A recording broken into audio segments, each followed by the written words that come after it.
Hi, welcome to our Wednesday of Fatha Bible Study. My name is John. I'm the pastor of First United Methodist Church in Mountain City, Tennessee, and Trade United Methodist Church in Trade, Tennessee. Well, it's a cloudy day here in Mountain City, but that's okay. It's not terribly cold. It feels rather nice outside, so we'll just take it. We are wrapping up our study on the Gospel of John. It's a work with a lot of good information, and I think we've hit a lot of the high points. I won't say we hit most of them, but there's a lot of good things here. So we're going to look at the period of time, what's right at the end of the Gospel, and it's right after the resurrection. So that's kind of the season we're in right now. So this will be an appropriate time to look at this. I want to share a mug with you. It's from the Battleship North Carolina. We had a family trip there a few years back. Had a really good time, and it was really neat to tour the battleship. I follow the Battleship New Jersey on YouTube, and that's a really cool channel. I want to see that in person sometime. And the next time I'm down in Mobile Bay, I really want to go visit the Battleship Alabama down there. It looks like a really cool place. So it's neat to tour. Need to tour those things. So we're going to look at John chapter 21, and I'm going to start probably in verse 15. We may back up just a little bit, but this is after the resurrection. Peter and the boys are still kind of trying to figure out what to do, so they decide to go fishing. And they fish, and they don't catch anything, and they see Jesus on the shore, but they don't know it's Jesus. So Jesus tells them to throw the net on the other side of the boat, and then they catch a whole bunch of fish. And then he invites them to come to the shore and have breakfast. So we're going to start in John chapter 21, verse 15. When they had finished breakfast, Jesus said to Simon Peter, "Simon, son of John, do you love me more than these?" He said to him, "Yes, Lord, you know that I love you." Jesus said to him, "Feed my lambs." A second time he said to him, "Simon, son of John, do you love me?" He said to him, "Yes, Lord, you know that I love you." Jesus said to him, "Tend my sheep." He said to him a third time, "Simon, son of John, do you love me?" Peter felt hurt because he had said to him the third time, "Do you love me?" And he, Peter, said to him, "Lord, you know everything. You know that I love you." Jesus said to him, "Feed my sheep. Truly I tell you, when you were younger, you used to fasten your own belt and go wherever you wished. But when you grow old, you will stretch out your hands, and someone else will fasten a belt around you and take you where you do not wish to go." He said this to indicate the kind of death by which Peter would glorify God. After this, he said to him, "Follow me."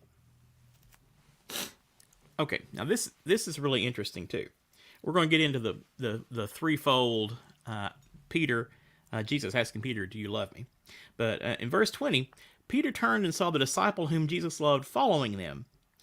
John's following them. He was the one who had reclined next to Jesus at the supper and had said, "Lord, who is it that's going to betray you?" When Peter saw him, he said to Jesus, "Lord, what about him?" Jesus said to Peter, "If it is my will that he remain until I come, what is that to you? Follow me." We're going to stop there for just a minute, because John's talking about the rumor that started a rumor that he was going to live till Jesus came back. The one thing I want to focus on at the moment is Jesus telling Peter, "Don't worry about what this other guy's doing. Focus on me. Focus on following me. What is that to you?" And I think that's we should probably have that posted in every church, every home, every place believers gather. Don't worry about other folks. Focus on you. Focus on following Jesus. We are all worked up about what other people are doing and trying to regulate that, trying to pass laws about this, that, and the other, when we would be much better served making sure that we ourselves are doing what Jesus wants us to do, that we are loving our neighbors and that we are helping those who are in need. Jesus said, don't worry about what John's going to be doing or not doing. You focus on following me.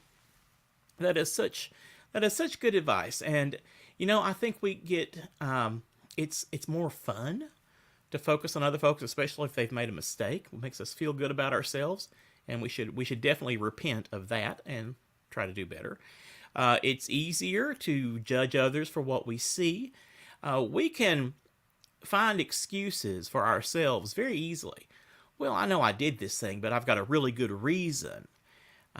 But we don't give that same kind of grace and forgiveness and excuses for others. So we need to be aware of that. We need to be aware of our tendency to rationalize our own behaviors and judge others for those same behaviors. That's a very, very human and very unchristlike tendency. So don't worry about what other folks are doing. Just be the best disciple of Christ, the best follower of Christ that you can be. And other things are going to work out. Now let's go back just a bit and talk about Jesus asking Peter 3 times if he loves him. You may remember that in the Garden of Gethsemane before the crucifixion, Jesus told Peter that Peter would deny him, Jesus, 3 times before the sun rose, before the cock crowed. And that happened. He told 3 different people that he didn't know Jesus. He wasn't a follower of Jesus. He didn't know what they were talking about. And then the rooster crowed, and he immediately remembered Jesus' words and was ashamed. So it makes sense that if he denied Jesus 3 times, Jesus would ask him, "Do you love me?" 3 times. And in the Greek, Jesus uses different words for love. You may already know this, but sometimes things get, I don't want to say lost in translation, but I think the full import of things might get overlooked. Remember, our Bible, our English Bible, is a translation. These folks were not American. These folks were not, they didn't speak English. They were speaking Aramaic, maybe Greek, but probably Aramaic to one another. And when John wrote this down in Greek, the Greek language has different words for different kinds of love. And when you put it like that, it's kind of obvious that there are all sorts of different kinds of love. And so Jesus uses the word for love between friends, and the word for love between basically God and human. Agape love, which is love just for the sake of the other without getting anything in return.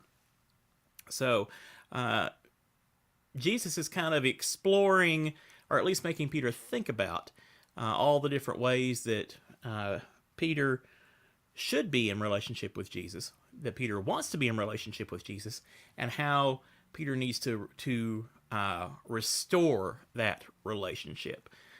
Peter had some apologizing to do.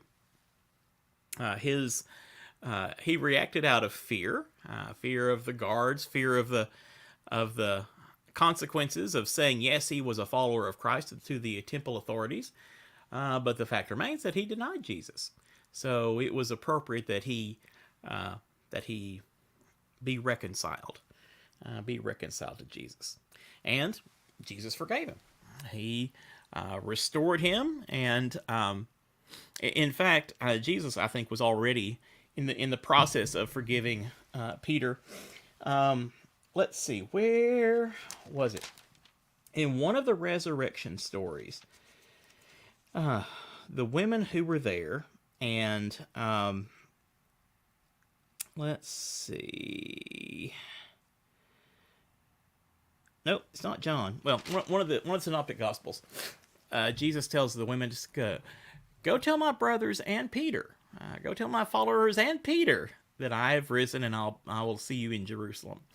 And so, even there at the resurrection, Jesus was already signaling that Peter could be included once again. He wasn't quite yet, but he was in process.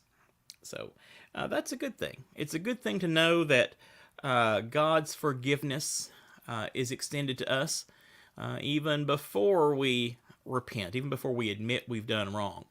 That doesn't mean that we don't have to admit our wrongdoing. That doesn't mean we don't have to repent. It just means that God is really ready to forgive. God doesn't hold grudges, and that's a good thing. So Peter is reconciled and made part of the group again, and he's reminded not to worry about what others are doing, and I think that's a really good thing for us to remember.